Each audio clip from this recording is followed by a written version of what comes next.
दोस्तों, केरल की राजधानी तिरुवनंतपुरम में स्थित पद्मनाभ स्वामी मंदिर कई विचित्र रहस्यों से भरा हुआ है। ये मंदिर भगवान विष्णु को समर्पित है और इसकी गिनती दुनिया की रहस्यमयी जगहों में की जाती है।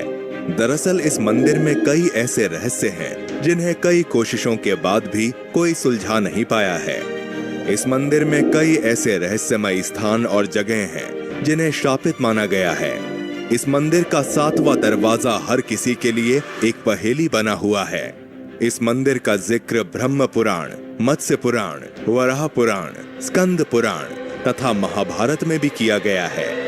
ऐसा माना जाता है कि प्राचीन काल में इस मंदिर को सुवर्ण मंदिर के नाम से जाना जाता था।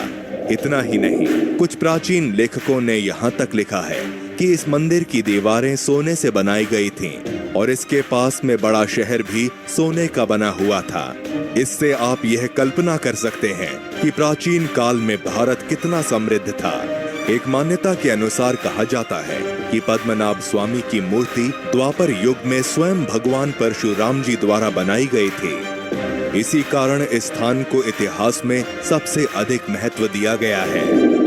कुछ पुरातत्वविदों के अनुसार ये मंदिर 5000 साल से भी पुराना है।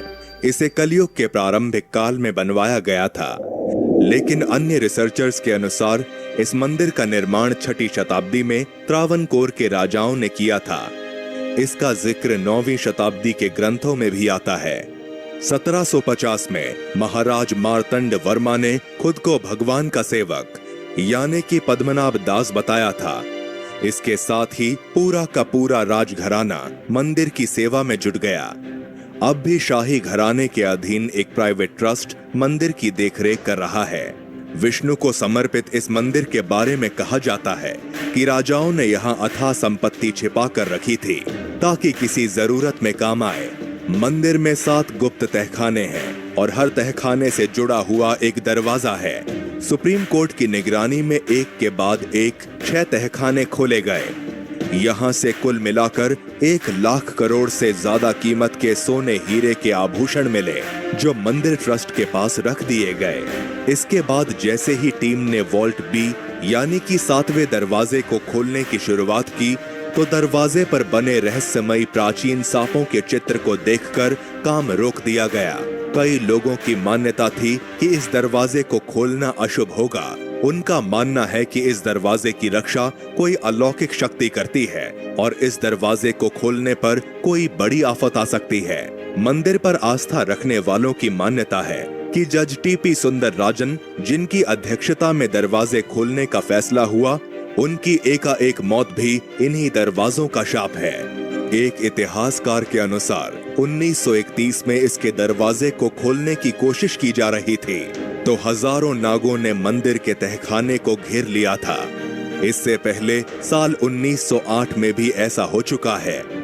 इसके बाद ये सवाल भी उठे कि जमीन के भीतर क्या ये रक्षक सांप सदियों से रह रहे थे जो एकाएक सक्रिय हो उठे, या कोई गुप्त जगह है जहां ये सांप रहते रहे हों। ये 7वां दरवाजा लकड़ी का बना हुआ है। इसे खोलने या बंद करने के लिए कोई भी सांकल, जंजीर या फिर ताला मौजूद नहीं है। ये भी वैज्ञानिकों के लिए एक रहस्य ही बना हुआ है कि आखिर इस दरवाजे को खोला कैसे जाता होगा।